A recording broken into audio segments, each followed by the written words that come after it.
ஒடிசா மாநிலத்தில் நடைபெற்ற பூரி ஜெகநாதர் ஆலயத்தின் தேர் திருவிழாவில் ஆயிரக்கணக்கான பக்தர்கள் கலந்து கொண்டு சிறப்பித்தனர்.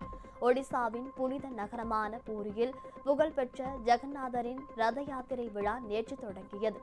தொடர்ந்து இரண்டாவது நாளாக இன்றும் அங்கு யாத்திரை நடைபெற்று வருகிறது.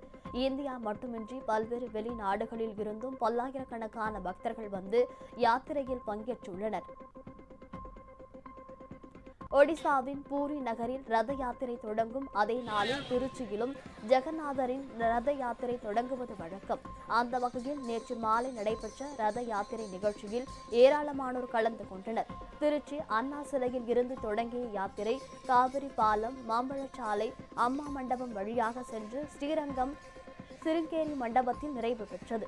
அலங்கரிக்கப்பட்டிருந்த தேரில் ஸ்ரீ கிருஷ்ணர், பலராமர், சுபத்ரா தேவி ஆகியோர் எழுந்தருளி பக்தர்களுக்கு அருள் பாலித்தனர்.